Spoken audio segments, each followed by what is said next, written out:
21শে জানুয়ারি ছিল আমাদের মোনা ডার্লিং এর ছেলে বিরাটের জন্মদিন। আর তার সব দায়িত্ব পড়েছিল আমাদের ঘাড়ে। কারণ মোনা ডার্লিং এর শরীর ভালো না। তার জন্য দেখো সকাল সকাল এসে আমরা কাজে লেগে পড়েছি। সবকিছু কাটাকুটি কমপ্লিট করার পর তারপরে দেখো আমরা চলে এসেছি রান্নার এখানটা। আর এখানে হচ্ছে আমার যা ডাল বসিয়ে দিয়েছিলাম, আমি পাশে বসে বসে জ্বালানি ঠেলছিলাম। আর শীতের সময় কিন্তু উনুনের পাশে বসে থাকার মজাটাই আলাদা। এইখানটাতে দেখো রিঙ্কু এখানে বসে বসে পায়েস রান্না করছিল। আর আমার মেয়ে আরো চিল্লার পাটি সবাই এখানটায় বসে বসে টিভি দেখছিল। এইবার হচ্ছে রান্নার পালা আমাদের। তো দেখো আমার যা হচ্ছে সব নিরামিষ আইটেম রান্না করেছি। এবার হচ্ছে আমরা আমিষ রান্না করব।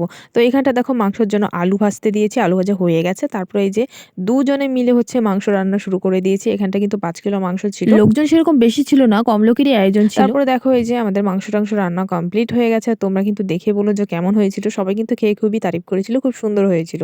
সবগুলো আইটেমে কিন্তু খেতে খুব সুন্দর হয়েছিল। তারপরে একটু রান্না বান্না বাদ দিয়ে ঘরে আসলাম। ঘরে এসে দেখি যে এটা খুব সুন্দর ডেকোরেশন করছে আর বেলুনগুলো বেশিরভাগই ফেটে যাচ্ছে। এরপরে বাইরে গেলাম, বাইরে গিয়ে দেখি যে ভাত হয়ে গেছে। ভাতের দায়িত্ব ছিল রিঙ্কু হচ্ছে ভাত রান্না করেছিল। আর অবশ্য আমরা মিলে ঝুলে কিন্তু মাংস রান্না করেছিলাম, বেশিরভাগ রিঙ্কু করেছে। আর এখানটা দেখো আমাদের মোনা ডার্লিং দেখি রেডি টেডি হয়ে গেছে। আর আমরা তো রেডি হতে পারিনি, মানে সেই সময়টা পাইনি।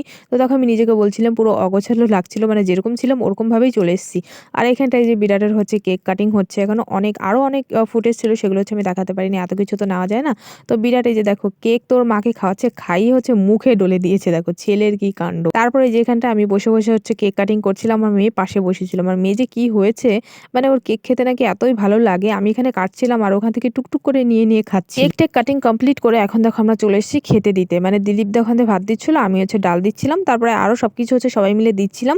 তো সবাই খাচ্ছিল। আর এখানটা দেখো আমার মেয়েও একা একা খাচ্ছিল, মানে পাশে বসিয়ে রেখেছি, সেখানে যা করেছে।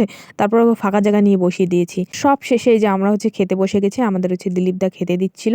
তো যাই হোক রান্না বান্না খুব ভালো হয়েছিল। আমরা নিজেরা রান্না করেছি, সবাই খেয়ে খুবই প্রশংসা করেছিল। তো চলো আজকের আমাদের এই ছোট্ট ভিডিওটা তোমাদের কেমন লাগলো অবশ্যই কিন্তু কমেন্ট করে জানিও। আর ভালো লেগে থাকলে লাইক কমেন্ট শেয়ার করে পেজটাকে ফলো করে দিও। টাটা।